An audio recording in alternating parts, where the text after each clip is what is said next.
I woke up at 5:45 on a Tuesday morning in February, staring at my bedroom ceiling in Rochester, Minnesota, wondering how my life had come to this.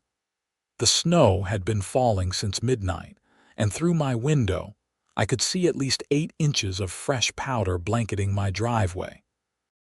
My name is Ryan Anderson, and I'm a surgical nurse at Mayo Clinic, which meant I had to be at work by 7:30 sharp. No excuses, no delays, because people's lives literally depended on the surgical team being there on time. I rolled out of bed, pulled on my heaviest winter gear, and trudged downstairs to grab a quick cup of coffee before heading outside. The thermometer on my back porch read 12 degrees, and the wind was whipping the snow into small drifts against my garage door. I lived in a neighborhood called Maple Ridge Estates, a development of about 200 homes that had been built 5 years ago. When I'd bought my house here 2 years back, I thought I'd found the perfect place: quiet streets, good neighbors, close to the hospital. Then the HOA board changed 6 months ago, and everything went straight to hell. The new president, a woman named Patricia Hendricks, had made it her personal mission to turn our neighborhood into some kind of suburban dictatorship. She was exactly what you'd picture when someone says the word Karen: mid-40s, blonde highlights that were starting to grow out, and a permanent expression like she'd just smelled something unpleasant. She drove a white Lexus SUV with a bumper sticker that said, "I speak to managers professionally," which I'm pretty sure she thought was funny, but actually just proved everyone's point about her. I downed my coffee, grabbed my keys, and headed to the garage. My snowblower was a Honda HS 724WA, a beast of a machine that I'd bought last winter specifically because Rochester winters don't mess around. I'd checked the local noise ordinances when I bought it because I worked early shifts and knew I'd need to clear my driveway before dawn sometimes. According to Olmsted County regulations, noise-generating equipment like snowblowers could be operated starting at 6 a.m. on weekdays. I'd made absolutely sure of this, even called the county office to confirm. I checked my watch as I wheeled the snowblower out into my driveway. 5:58. Close enough. By the time I got it started and made my first pass, it would be 6 on the dot. I primed the engine, adjusted the choke, and pulled the starter cord. The Honda roared to life with that distinctive rumble that meant serious snow-clearing power. I felt a small surge of satisfaction as I began my first pass down the driveway, watching the snow shoot out in a perfect arc onto my lawn. I'd cleared maybe 20 feet when I saw Patricia's front door fly open. She lived directly across the street from me, which had become increasingly unfortunate over the past 6 months. She was wearing a purple bathrobe and fuzzy slippers, and her hair was in curlers. She started marching across the street toward me, not even bothering to put on boots, her slippers getting soaked in the snow. I kept working, pretending I didn't see her, but she planted herself right in front of the snowblower's path. I had to kill the engine or risk covering her in snow, and honestly, I was tempted to go with option 2, but I'm not that kind of person. "What do you think you're doing?" she screamed, and I mean screamed. Her face was already turning red, and I could see Mr. Peterson's lights flick on 2 houses down. "Clearing my driveway," I said, keeping my voice level. "I have to be at work in 90 minutes and the roads are a mess. It's 6 in the morning. You're disturbing the entire neighborhood with that racket." I pulled out my phone and showed her the time. 6:04. Noise ordinance says 6 a.m. for power equipment. I'm well within my rights. I don't care about any ordinance.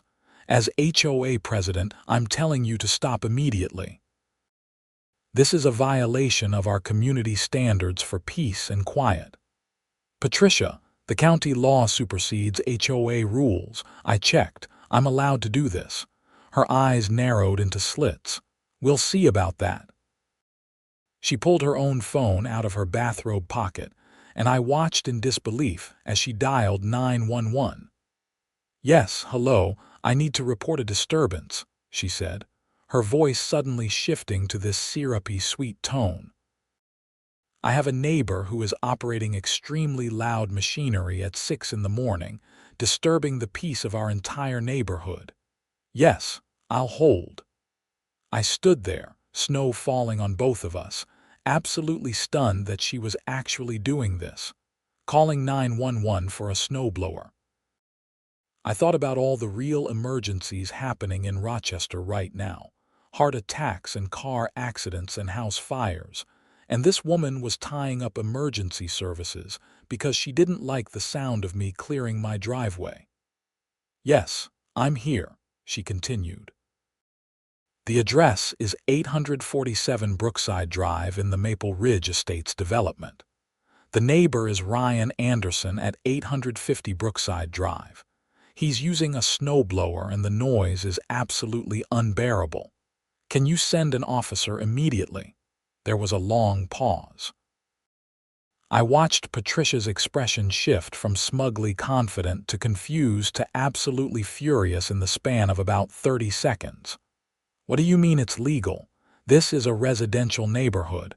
There are people trying to sleep." Another pause. "I don't care what the county ordinance says. This is unacceptable. You need to." "Hello, hello," she lowered her phone, staring at it like it had personally betrayed her. "They hung up on me," she whispered, then her voice rose to a shriek. "The dispatcher hung up on me." "Probably because you just tied up emergency services for something that isn't an emergency," I said. "Now, if you'll excuse me, I have a driveway to clear and a job to get to." I pulled the starter cord, and the Honda rumbled back to life. Patricia stood there for another moment, sputtering with rage, then turned and stomped back across the street, her soaked slippers leaving dark footprints in the snow. I went back to my work, but I knew this wasn't over, not by a long shot. I finished my driveway in about 20 minutes then, feeling a bit petty but also helpful. I cleared Mr. Peterson's walkway since he was 83 and had a bad hip. He came out in his bathrobe and waved his thanks, which made me feel better about the whole situation. At least someone appreciated it. I made it to work on time, and the day was busy enough that I didn't think much more about the morning's incident. But when I got home that evening, there was a letter taped to my front door. It was on official Maple Ridge Estates HOA letterhead, and my stomach sank as I unfolded it. "Dear Mr. Anderson," it read, in a formal tone that probably gave Patricia great pleasure to write. "This letter serves as official notice that you are in violation of Maple Ridge Estates HOA Covenant Section 12, Paragraph 4, regarding noise disturbances. On the morning of February 15th, you operated loud power equipment at an unreasonable hour, disturbing the peace and quiet enjoyment of your neighbors. You are hereby fined $250 for this violation. Additionally, you are prohibited from operating any power equipment before 8 a.m. on any day of the week. Failure to comply with this directive will result in additional fines of $500 per occurrence. You have 30 days to remit payment to the HOA office. Regards, Patricia Hendricks, HOA President." I read it 3 times, feeling my blood pressure rise with each pass. I went inside, threw my work bag on the couch, and dug out the massive folder of paperwork I'd gotten when I bought the house. The HOA covenants were in there somewhere, all 87 pages of them. I found Section 12 and read through it carefully. Paragraph 4 did mention noise disturbances, but it specifically said that residents should be mindful of excessive noise that violates county or city ordinances. It didn't set any HOA-specific quiet hours.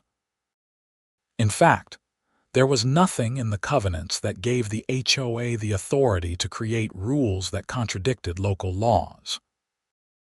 I'd been in enough legal situations in my life, mainly helping elderly relatives with estate issues, to know that you couldn't just make up rules that violated higher-level regulations. I grabbed my laptop and started researching Minnesota HOA law. Turns out, while HOAs do have significant power, they can't supersede state or county laws. If Olmsted County said noise-generating equipment was allowed starting at 6 a.m., then Patricia's 8 a.m. rule was unenforceable. I found 3 different legal precedents where courts had sided with homeowners in exactly this kind of situation. Armed with this information, I decided to take the high road. I wrote a polite but firm letter back to the HOA, citing the relevant county ordinance, the specific covenant language, and the legal precedents. I explained that I would not be paying the fine because I had not violated any actual rules, and that I would continue to operate my snowblower at 6 a.m. when necessary for work purposes. I printed it out, put it in an envelope, and dropped it in the HOA office mailbox, which was located in a small shed near the neighborhood entrance. I thought that would be the end of it. I was very, very wrong. 3 days later, I woke up to find a bright orange sticker plastered across my garage door. It said, HOA violation notice in huge letters, with a list of made-up infractions below. Unauthorized driveway condition, non-approved snow removal patterns, failure to maintain uniform snow distribution. I stood there in my pajamas and winter coat, reading this absolute nonsense, and I realized Patricia had completely lost it. I peeled the sticker off, which was harder than it should have been because she'd apparently used industrial-strength adhesive, and it left a sticky residue all over my garage door. I took photos of everything, including the damage to the paint where the adhesive had been.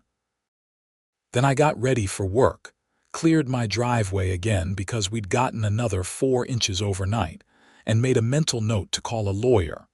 At the hospital, during my lunch break, I called a real estate attorney named Marcus Chen, whose number I'd found online. He had good reviews and specialized in HOA disputes. I explained the situation, sent him photos of the letters and the sticker, and he agreed to take my case. "This is pretty clear-cut," Marcus said over the phone. "The HOA president is harassing you and trying to enforce rules that don't exist in your covenants. We can send them a cease and desist letter, and if that doesn't work, we can file a complaint. Document everything." "Already on it," I said. "Question though, how much is this going to cost me?" "Initial consultation is free. Cease and desist letter is $500. If we have to file, we're looking at maybe $2,000 to $3,000, but honestly, I don't think it'll get that far. Most HOAs back down when they realize they're legally in the wrong and they could be held liable for harassment." "Most HOAs aren't run by Patricia Hendricks," I muttered. Marcus laughed. "I've dealt with worse. Trust me, these petty tyrants are all the same. They fold as soon as real consequences show up." I authorized him to send the cease and desist letter, feeling both relieved and stressed about the money. But I made decent money as a surgical nurse, and I'd been saving up for a down payment on a cabin up north. I could afford to fight this, and more importantly, I couldn't afford not to. If Patricia got away with this, she'd make my life hell forever. The cease and desist letter went out the next day via certified mail. Marcus sent me a copy, and it was beautiful, all legal language and citations, and a very clear message. Stop harassing my client or face legal consequences. I felt a small surge of hope that maybe this would actually work. Then the weekend came, and everything escalated in ways I never could have predicted. Saturday morning, I was planning to sleep in for once, but at 7:15, there was aggressive pounding on my front door. I stumbled downstairs, still half asleep, and opened the door to find Patricia standing there with two other people I recognized as HOA board members. Gerald Simpson, a retired accountant who always looked vaguely nervous, and Deanne Miller, a real estate agent who seemed to follow Patricia around like a loyal henchman. Ryan Anderson, you are hereby notified that the HOA board has called an emergency meeting to discuss your repeated violations and hostile attitude toward community leadership, Patricia announced, reading from a printed statement. The meeting will be held tomorrow, Sunday, at 10 a.m. in the community center. Your attendance is mandatory. Mandatory, I said, my brain still not fully functioning. You can't make me attend an HOA meeting. According to the covenants, homeowners are required to attend meetings when specifically notified of matters concerning their property. This concerns your property. If you fail to attend, we will fine you an additional $500 and begin foreclosure proceedings for unpaid fines. That woke me up. Foreclosure? Are you insane? I'm not paying your made-up fines and you can't foreclose on my house over a snowblower. Gerald shifted uncomfortably. Patricia, maybe we should reconsider the foreclosure language. That seems extreme. We have to maintain standards, Patricia snapped at him. If we let one person break the rules, everyone will think they can do whatever they want. I haven't broken any rules, I said, fighting to keep my voice calm. I've broken your made-up rules that aren't in the covenants and that contradict county law. I've hired a lawyer and he's already sent you a cease and desist letter. Did you get it? Patricia's face went red. That letter is meaningless. The HOA has authority over this neighborhood and we will enforce our standards. 10 a.m. tomorrow. Don't be late. They turned and walked away, Patricia in the lead, Gerald looking back with an apologetic expression, Deanne taking notes on a clipboard. I closed the door and immediately called Marcus. They're threatening foreclosure, I told him, not bothering with pleasantries. Over $250 in made-up fines. Can they actually do that? Technically, yes, but only for legitimate fines that have gone unpaid for an extended period, and only after extensive legal proceedings, Marcus said. They can't just foreclose because you didn't pay a fine last week. That's not how it works. But the fact that they're threatening it is actually good for us. It shows a pattern of harassment and overreach. Go to the meeting tomorrow. Record everything if Minnesota is a one-party consent state, which it is. Let them dig their own grave. You really think they'll back down? Ryan, in my experience, people like this HOA president are all about power and control. When they realize they're going to lose that power and possibly face personal liability, they usually fold. But sometimes they double down first. Just document everything and stay calm. I spent the rest of Saturday in a state of anxious preparation. I charged my phone fully so I could record the entire meeting. I printed out copies of the county noise ordinance, the relevant sections of the HOA covenants, and Marcus's cease and desist letter. I even looked up Minnesota law on HOA foreclosures and found that it was a lengthy process that required court approval, multiple notices, and proof that the fines were legitimate. Patricia couldn't just take my house because I annoyed her. Sunday morning, I put on business casual clothes because I wanted to look professional, not like someone who could be easily intimidated. I grabbed my folder of documents and drove the half-mile to the community center, which was really just a glorified clubhouse with a small gym and a meeting room. I was the first one there besides Patricia, who was setting up a folding table at the front of the room like she was preparing for a trial. She glared at me when I walked in but didn't say anything. Over the next 10 minutes, other board members trickled in. Gerald, Deanne, and two others I'd seen around but never really talked to, Mark Peters and Susan Collins. To my surprise, several other neighbors also showed up. Mr. Peterson shuffled in with his walker and sat in the back row. The young couple from next door, Jake and Amy Rodriguez, came in looking curious. Even Tom Bradford, who lived at the end of my street and who I'd helped jumpstart his car once, appeared and gave me a supportive nod. Patricia called the meeting to order at exactly 10 a.m. This emergency session of the Maple Ridge Estates HOA Board has been convened to address serious violations by resident Ryan Anderson of 850 Brookside Drive. Mr. Anderson has repeatedly violated noise ordinances, has been hostile and uncooperative with HOA leadership, and has refused to pay legitimate fines. We are here to determine appropriate consequences. I raised my hand. Can I speak? You'll have a chance to address the board after we present the evidence against you, Patricia said coldly. Evidence? I couldn't help it. I almost laughed. Evidence of what? Using a snowblower at 6 a.m., which is completely legal. You were operating loud machinery at an unreasonable hour, disturbing dozens of residents. Mr. Peterson's voice croaked from the back. I wasn't disturbed. I thought it was helpful. Patricia's head whipped around. Excuse me. The boy was just clearing his driveway so he could get to work. He even did my walkway. I didn't mind the noise at all. Jake Rodriguez spoke up. Yeah, we didn't care either. We were already awake with the baby.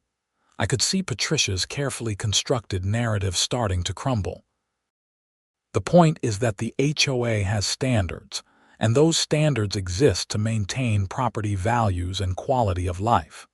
Mr. Anderson's refusal to follow simple rules shows a lack of respect for this community. Gerald cleared his throat nervously. Patricia, I've been looking at the covenants, and I'm not sure we actually have the authority to set quiet hours that contradict county ordinances. The language in Section 12 is pretty clear that we defer to local law on noise issues. We absolutely have that authority, Patricia insisted. As HOA president, I have the right to interpret the covenants and create additional rules as needed to protect the community. Actually, you don't, I said, pulling out my documents. According to Minnesota Statute 515B.3102, which governs homeowner associations, the board can only enforce rules that are consistent with the Declaration and with state and local law. You can't just make up rules that contradict Olmsted County ordinances. I stood up and handed copies of the county noise ordinance to each board member. As you can see, the county allows operation of power equipment starting at 6 a.m. on weekdays. I've been operating my snowblower at 6:05 a.m., well within the legal window. The HOA has no authority to change that. Susan Collins, one of the board members I didn't know well, studied the document. He's right, Patricia. This is pretty clear. I don't care what that says. Patricia's voice was rising, and I could see her losing control. I am the president of this HOA, and what I say goes. If I say no snowblowers before 8 a.m., then there are no snowblowers before 8 a.m. That's not how it works, I said quietly. And frankly, this entire meeting is harassment. My lawyer has already sent you a cease and desist letter. You got it right. Patricia's face was now a deep shade of red. Your lawyer can go to hell, and so can you. I'm done trying to reason with you. Board, I motion that we fine Mr. Anderson $5,000 for continued violations and hostile conduct, and that we begin foreclosure proceedings immediately if he doesn't pay within 7 days. There was a stunned silence in the room. Even Deanne looked shocked. Gerald found his voice. Patricia, we can't do that. That's completely illegal. I second the motion, Deanne said weakly, though she looked uncertain. "We don't have a quorum for that kind of decision," Mark Peters said. He was looking at Patricia like he was seeing her for the first time. "And even if we did, we can't just fine someone $5,000 for something that isn't a violation. This is insane. Are you questioning my leadership?" Patricia turned on him. "Yes," Mark said, his voice growing stronger. "Yes, I am. I've been on this board for 3 years, and ever since you became president, you've been on a power trip. This isn't about community standards. This is about you wanting to control everyone."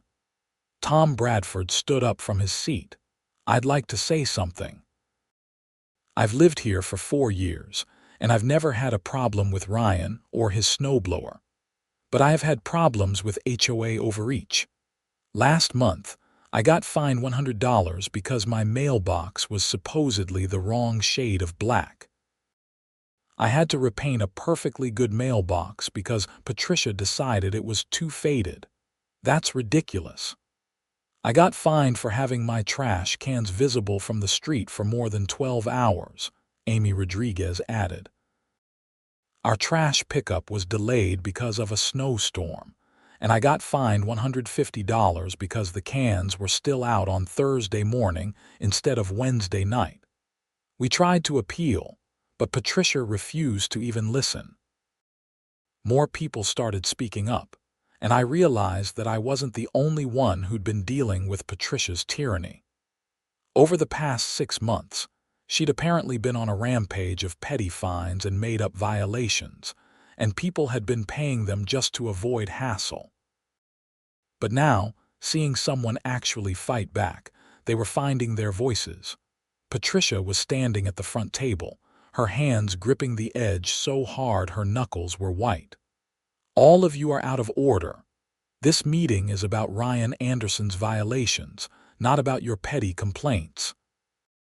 "No," Susan Collins said, standing up. "I think we need to talk about this. I joined the board to help maintain the neighborhood, not to harass our neighbors.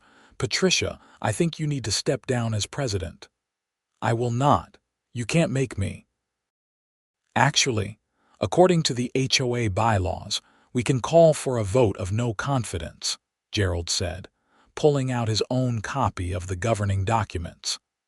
"If 3 of the 5 board members vote that the president is not fulfilling their duties appropriately, we can remove them from the position." Patricia looked around at her board members, and I could see the panic setting in as she realized she was losing control. "You wouldn't dare." "I vote for removal," Susan said. "I second that vote," Mark added. "I vote yes," Gerald said quietly. That was 3. Patricia was done. Deanne looked torn, like she wanted to support Patricia but also didn't want to go down with the ship. She stayed silent. "This isn't over," Patricia hissed. She grabbed her papers, stuffed them into her designer handbag, and stormed out of the community center. The door slammed behind her with enough force to rattle the windows. There was a moment of shocked silence. Then Gerald spoke up. "Well, I guess we need to elect a new president, and we need to review all the fines that have been issued in the past 6 months. If anyone here feels they were fined unfairly, please stay after and we'll discuss it." The meeting turned into an impromptu therapy session where at least a dozen neighbors shared stories of ridiculous fines and arbitrary rule enforcement. It turned out Patricia had been using the HOA as her personal fiefdom, and everyone had been too intimidated to push back. I felt a surge of relief that I'd fought back, even though it had been stressful and expensive. As people were filing out, Gerald approached me. "Ryan, I'm sorry about all of this. I should have stood up to her sooner. I don't like conflict, and she was so aggressive about everything." "It's okay," I said. "It worked out, but you guys need to be more careful about who you elect to these positions. Someone like Patricia can do a lot of damage." "Agreed. For what it's worth, the board is going to formally rescind your fines and issue an apology, and we're going to make it very clear that residents can operate equipment in accordance with county ordinances." I shook his hand and left feeling lighter than I had in days. I called Marcus on the drive home to update him. "Well, that's a better outcome than most HOA disputes," he said. "But keep the documentation just in case. Sometimes these people don't know when to quit." Marcus was right to be cautious. That night, around 11 p.m., I was getting ready for bed when I heard a loud crash outside. I ran to my window and saw Patricia in my driveway, smashing my snowblower with a baseball bat. I didn't even think. I grabbed my phone, called 911, and ran outside in my pajamas and boots. "This is what you get," Patricia was screaming, bringing the bat down on the Honda's control panel. "You think you can humiliate me? You think you can turn everyone against me? What the hell are you doing?" I shouted, keeping my distance because she was clearly unhinged and armed with a bat. "I built this neighborhood, I made it beautiful, and you ruined everything." "Madam, drop the bat," a voice called out. I turned and saw flashing lights, a police cruiser pulling up to the curb. Officer James Wilson got out, his hand resting on his service weapon. "Drop the bat now." Patricia turned to face him, the bat still in her hands, and for a moment I thought she might actually swing at the cop. But then reality seemed to crash back into her, and she let the bat fall to the ground. She started crying, these huge, gasping sobs that would have been pitiful if she hadn't just destroyed my property. Officer Wilson handcuffed her while his partner, Officer Linda Martinez, took my statement. I showed them the video I'd managed to capture on my phone, about 30 seconds of Patricia demolishing my snowblower while screaming about betrayal and respect. "Has she been harassing you?" Officer Martinez asked.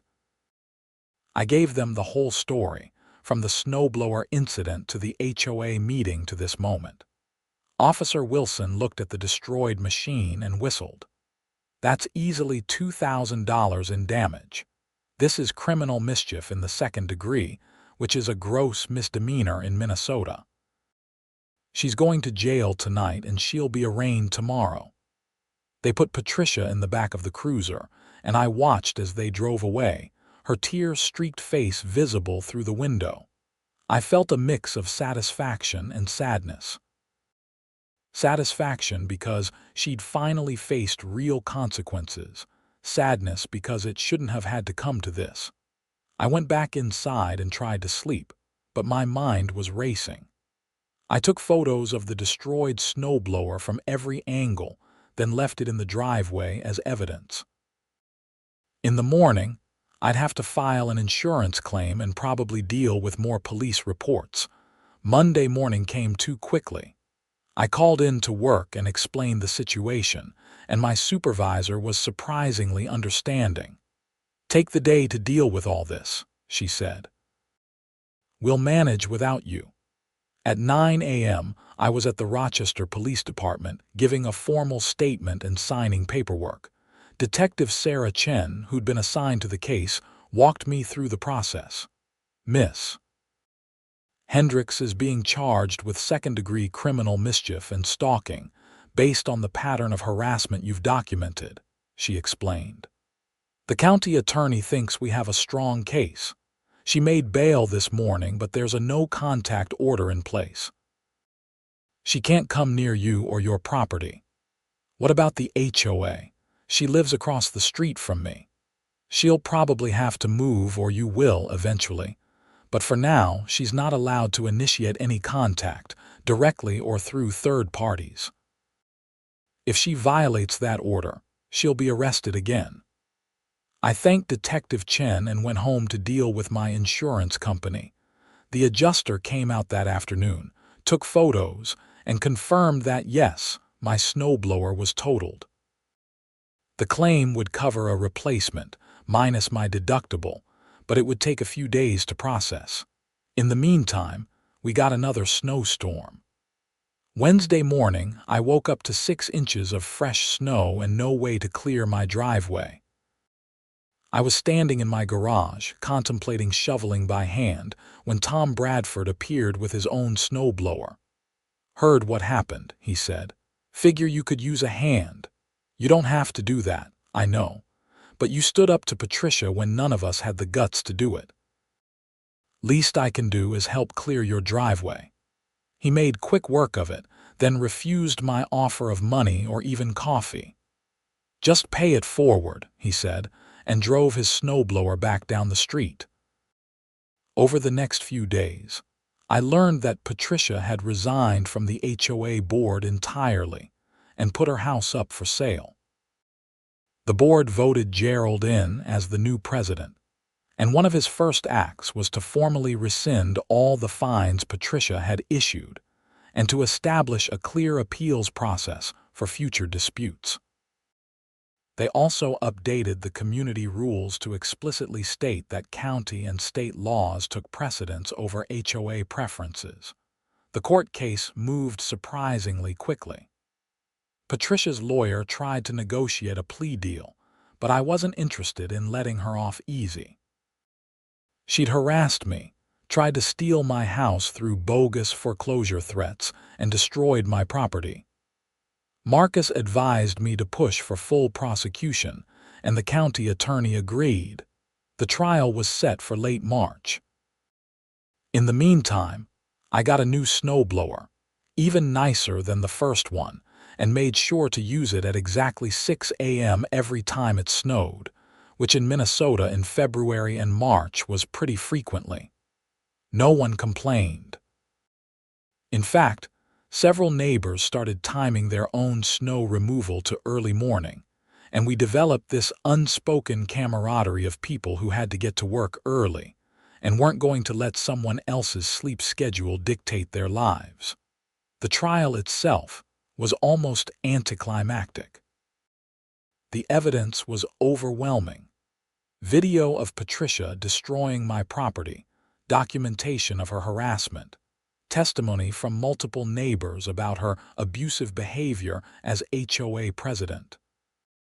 Her lawyer tried to argue that she'd been under extreme stress and that this was completely out of character, but the prosecutor brought in evidence of other incidents, including a neighbor 3 streets over who'd gotten into a screaming match with Patricia over holiday decorations that were supposedly too garish.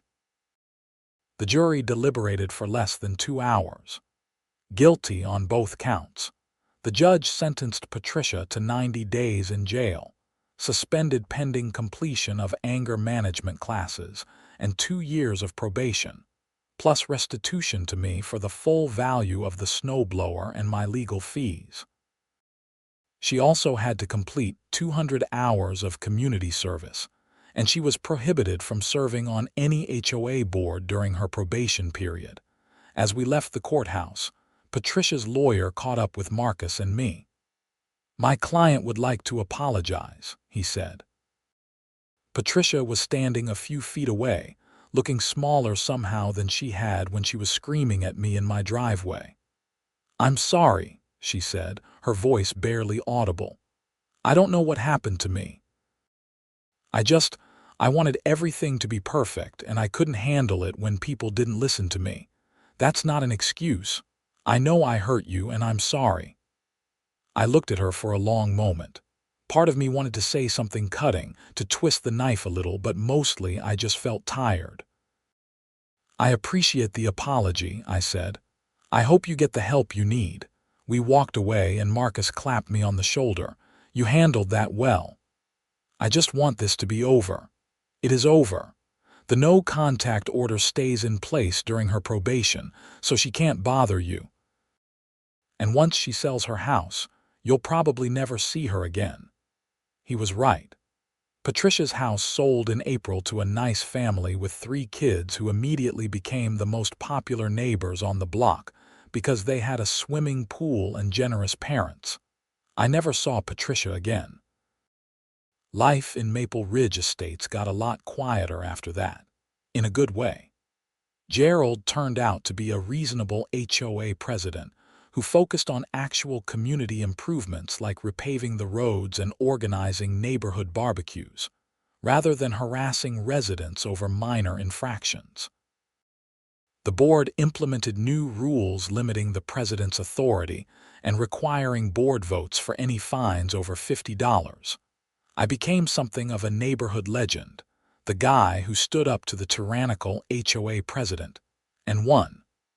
People I'd never met would wave at me during my morning snowblower sessions. One guy even brought me a coffee one morning and said, "Thanks for fighting back. My last neighborhood had an HOA like that, and I just moved away. It's nice to see someone actually win." But the whole experience changed how I thought about HOAs and community living. I started attending the monthly board meetings, not because I wanted to be on the board, but because I realized that these organizations only become tyrannical when good people don't pay attention. When residents are engaged and willing to push back against overreach, HOAs can actually be positive forces for the community. I also learned a lot about standing up for yourself.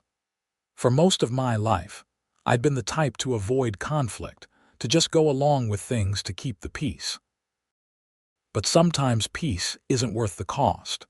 Sometimes you have to fight back, even when it's expensive and stressful and scary, because the alternative is letting bullies win. One Saturday in May, I was mowing my lawn when Mr. Peterson shuffled over with his walker. The weather had finally turned warm, and the neighborhood was coming back to life after the long Minnesota winter. "Wanted to thank you again for what you did," he said. "Patricia fined me $200 last year for having a dandelion in my lawn. A single dandelion. I paid it because I didn't know what else to do. The new board refunded everyone's bogus fines. I got a check last week." "That's great, Mr. Peterson. I'm glad it worked out. You know, I've been alive for 83 years, and I've learned that there are two types of people in the world: those who use power to help others and those who use it to control others. You're the first type. That Patricia was the second. We need more people like you." I thanked him, feeling a little embarrassed by the praise but also genuinely touched. After he left, I finished mowing and sat on my porch with a beer, looking out at the neighborhood. Kids were playing in the street, someone was barbecuing, and I could hear laughter from the new neighbor's pool. This was what a community was supposed to be. Not perfect, not controlled, but alive and messy and real. People helping each other, respecting each other's rights, finding ways to coexist without crushing anyone's individuality. The whole snowblower incident seemed almost silly now in retrospect. It had started with such a simple thing, me needing to clear my driveway to get to work on time. But it had spiraled into this epic battle over power and control and what it means to be a good neighbor. And in the end, the answer was simple.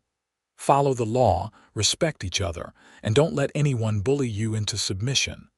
I never regretted buying that Honda snowblower. It became a symbol of resistance in my mind, a reminder that sometimes the right thing to do is fire up the engine at 6 a.m. and clear your own path, regardless of who doesn't like the noise. The summer passed peacefully. I took a vacation to Voyageurs National Park and did some camping. I went on a few dates with a physical therapist named Olivia Foster who worked at the hospital, and while it didn't turn into anything serious, we stayed friends. I even got a dog, a rescue mutt named Baxter who loved going for walks around the neighborhood. In September, the HOA held elections for new board positions. Several people asked if I wanted to run, but I declined. I'd already done my part by standing up to Patricia. I wanted to just live my life without that level of constant community drama. Instead, I volunteered to be on the Architectural Review Committee, which was much less powerful but still useful. We approved things like fence installations and major exterior renovations, making sure they met the basic covenants without being ridiculous about it. Tom Bradford ran for a board position and won easily. He immediately proposed eliminating several of the pettier rules that Patricia had implemented, like the restriction on decorative flags and the requirement that all mailboxes be exactly the same height. The board voted unanimously to approve the changes. October brought another early snow, and I was ready. I'd upgraded to an even better snowblower, a track drive model that could handle anything Minnesota threw at it. The first morning I used it, at precisely 6 a.m., I half expected someone to complain out of habit. But the only person who came outside was Jake Rodriguez, who gave me a thumbs up before starting his own car to warm it up. I thought about Patricia sometimes, wondering how she was doing. I hoped she'd gotten help and figured out whatever was driving her need for control. But mostly, I didn't think about her at all. She'd been a problem. I'd solved the problem, and now I was moving on with my life. The holidays came, and the neighborhood looked beautiful with everyone's decorations up. No one got fined for having lights that were too bright or wreaths that were too large. The HOA organized a holiday party at the community center, and almost everyone attended. It was the kind of event that built actual community bonds, unlike Patricia's reign of terror, which had just made everyone resentful and divided. I brought Baxter to the party, and he was a huge hit with the kids. Olivia came as my +1, and we hung out with Tom and his wife, swapping stories about the neighborhood and making plans for a summer barbecue. Gerald gave a short speech thanking everyone for their patience during the transition period, and announcing that the HOA's finances were stable, and that they'd be using reserve funds to build a new playground next spring. People actually applauded, which I don't think had ever happened at an HOA function before. As I drove home that night, Baxter snoring in the passenger seat, I reflected on how much had changed in less than a year. It had started with such a small thing, a snowblower at 6 a.m., and it had turned into this whole journey of self-advocacy and community transformation. I'd spent money on lawyers and dealt with stress and conflict, but in the end, it had been worth it. Not just for me, but for everyone who lived in Maple Ridge Estates. The neighborhood was better now because someone had finally said no to a petty tyrant. And while I didn't enjoy being the person who had to do that, I was proud that I'd followed through. I'd proven to myself that I could stand up for what was right, even when it was hard, even when it cost me time and money and peace of mind. Winter deepened, and my snowblower and I became a familiar morning sight. I developed a routine. Up at 5:45, coffee, gear up, start clearing at 6 a.m. sharp. Some mornings, Mr. Peterson would wave from his window. Other mornings, Tom would already be out clearing his own driveway, and we'd exchange nods of solidarity. One particularly cold morning in January, almost exactly a year after the whole thing started, I was finishing up my driveway when a car pulled up. A woman I didn't recognize got out, bundled in a winter coat and looking around at the neighborhood. "Excuse me," she called out. "I'm thinking about buying a house here. Can you tell me what the HOA is like?" I shut off the snowblower and walked over. "It's good," I said. "Really good, actually. The board is reasonable, the rules make sense, and they don't hassle people over small stuff. That's a relief." I've heard horror stories about HOAs. My realtor said this neighborhood had some issues last year. It did, I admitted. But those issues got resolved. The person causing problems is gone and the community is better for it. She looked relieved. "Thanks. That's exactly what I needed to hear." She got back in her car and drove off, probably to look at houses. I restarted my snowblower and finished the last section of my driveway, thinking about how far we'd come. The neighborhood had been through a trial by fire, and we'd come out stronger on the other side. That's the thing about communities. They're only as good as the people who show up and participate. For a while, Maple Ridge Estates had been defined by one angry, controlling person who used her power to make everyone miserable. But she didn't represent us. She didn't get to define who we were. We defined ourselves by how we responded to her. By standing up, by pushing back, by refusing to let a bully turn our neighborhood into her personal dictatorship. And in doing that, we'd created something better than what we'd had before. We'd created a real community, one based on mutual respect and reasonable rules and people actually caring about each other. I finished clearing my driveway, waved to Mr. Peterson, and headed inside to get ready for work. Baxter greeted me at the door, tail wagging, ready for breakfast. Outside, the sun was just starting to rise over Maple Ridge Estates, casting long shadows across the snow-covered lawns. It was going to be a good day. And if it snowed again tomorrow, I'd be out at 6 a.m. with my snowblower, doing what I needed to do without fear or hesitation. Because that's what you do when you stand up for yourself and win. You keep living your life on your own terms in accordance with the law, and you don't let anyone tell you different. The snowblower sat in my garage, a beast of a machine that had inadvertently sparked a revolution. Every time I looked at it, I remembered that morning when Patricia called 911, and the dispatcher told her I was perfectly within my rights. That moment when I realized that the law was on my side, and all I had to do was stand my ground. Sometimes the smallest acts of defiance lead to the biggest changes. Sometimes using a snowblower at 6 a.m. isn't just about clearing your driveway. It's about refusing to be controlled, about standing up for what's right, about creating space for everyone to live their lives without unnecessary interference.